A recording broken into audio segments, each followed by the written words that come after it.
En el barrio de Buenos Aires, en Medellín, hay una casa antigua, escondida detrás de un portón de hierro que chirría cada vez que se abre. En esta casa vivía la familia Gaviria, una familia aparentemente unida, pero marcada por secretos y tensiones que habían ido creciendo en silencio. La casa tenía un patio amplio, lleno de plantas que la abuela Irene había sembrado con devoción.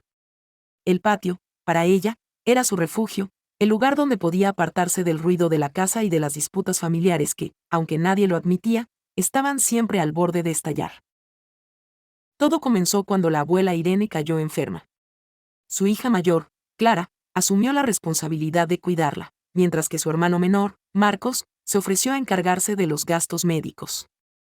Aunque Marcos siempre había sido el favorito de Irene, había pasado años lejos de la familia, y su regreso fue una sorpresa para todos, especialmente para Clara, quien resentía la distancia y las ausencias de su hermano. Mientras la salud de la abuela empeoraba, la tensión entre Clara y Marcos crecía. Clara, agotada de cargar con la responsabilidad sola durante tantos años, sentía que su hermano estaba actuando como si nada hubiera pasado, como si su presencia ahora compensara los años de distancia. Marcos, por su parte, intentaba recuperar el tiempo perdido, convencido de que podía hacer todo lo que su madre necesitaba en ese momento. Una noche, mientras todos dormían, Clara escuchó un ruido en el patio. Al salir, encontró a Marcos removiendo la tierra bajo una de las plantas que Irene había plantado hacía décadas. Cuando Clara lo confrontó, él se negó a explicarse, solo le dijo que había algo importante allí, algo que su madre le había pedido recuperar.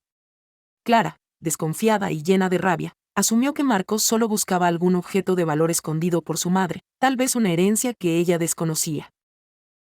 Los días pasaron y Marcos continuaba yendo al patio cada noche, removiendo tierra, como si buscara algo que no lograba encontrar. Clara se obsesionó con descubrir qué era lo que su hermano tanto ansiaba recuperar. Al enfrentarlo, Marcos finalmente le confesó un secreto que había guardado por años. Su madre, Irene, le había contado que había enterrado en el patio un cofrecito con las cartas de su abuelo, cartas que revelaban un pasado turbulento y vergonzoso, una historia de traiciones y de amores ocultos que habían sido la causa de tanto dolor familiar. Clara, confundida y devastada, entendió que la razón por la que Irene había guardado silencio sobre esas cartas no era proteger el pasado, sino proteger a sus hijos del dolor que esas verdades traerían. Y entonces, todo tuvo sentido, el resentimiento, la distancia, las tensiones que nunca parecían resolverse.